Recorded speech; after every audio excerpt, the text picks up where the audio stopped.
যথাযোগ্য মর্যাদায় আগরতলায় পালিত হলো ঈদ উল ফিতর।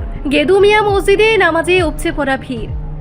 যথাযোগ্য মর্যাদায় ভাবগাম্ভীর্য ও উৎসবমুখর পরিবেশে শনিবার পবিত্র ঈদ উল ফিতর উদযাপিত হলো রাজ্যের বিভিন্ন প্রান্তে। রাজধানী আগরতলাতেও ঈদের উৎসবের আবহ ছিল বেশ চোখে পড়ার মতো। শহরের অন্যতম প্রাচীন ও গুরুত্বপূর্ণ গেদু মিয়া মসজিদে অনুষ্ঠিত হয় ঈদের প্রধান জামাত। সকালে প্রথম থেকেই নতুন পোশাকে সুসজ্জিত হয়ে শিশু, কিশোর, যুবক ও প্রবীণ সহ বিভিন্ন বয়সের মুসলিম সম্প্রদায়ের মানুষ মসজিদ প্রাঙ্গণে ভিড় জমান। নির্ধারিত সময়ে ঈদের নামাজ আদায় করা হয় এবং নামাজ শেষে দেশ, রাজ্য ও সমগ্র মানবজাতির শান্তি, সমৃদ্ধি ও কল্যাণ কামনায় বিশেষ মোনাজাত করা হয়। নামাজ শেষে একে অপরকে আলিঙ্গন করে ঈদের শুভেচ্ছা বিনিময় করেন উপস্থিত মুসল্লিরা। ছোট শিশুদের উচ্ছ্বাস, কিশোরদের আনন্দ আর বড়দের আন্তরিক শুভেচ্ছা বিনিময়ে পুরো এলাকা হয়ে ওঠে এক মিলন মেলা। অনেকেই নিজেদের পরিবার, পরিজন ও বন্ধু বান্ধবদের সঙ্গে আনন্দ ভাগ করে নিতে ব্যস্ত হয়ে পড়েন। ঈদকে কেন্দ্র করে শহরের বিভিন্ন এলাকায়ও ছিল উৎসবের আমেজ। সকাল থেকেই বাড়ি বাড়ি প্রস্তুত হয় বিভিন্ন রকমের ঐতিহ্যবাহী খাবার। আত্মীয় স্বজনদের বাড়িতে যাওয়া আসা এবং আপ্যায়নের মধ্য দিয়ে দিনটি আরও আনন্দঘন হয়ে ওঠে। প্রশাসনের পক্ষ থেকে নিরাপত্তার জন্য নেওয়া হয় বিশেষ ব্যবস্থা, যাতে করে শান্তিপূর্ণ পরিবেশে উৎসব উদযাপন করতে পারেন সাধারণ মানুষ। সার্বিকভাবে শান্তি, সম্প্রীতি ও ভ্রাতৃত্বের বার্তা নিয়ে আগরতলায় উদযাপিত হলো পবিত্র ঈদ উল ফিতর। আজ পবিত্র ঈদ উল ফিতর,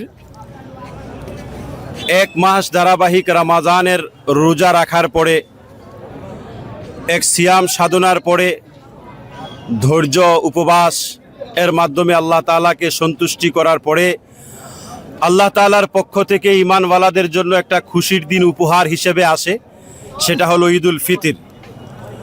রমাজানের রোজা খোলার পরে যে ঈদ বা আনন্দ বা খুশি উপভোগ করা হয়, এটাকে ঈদ উল ফিতর বলা হয়।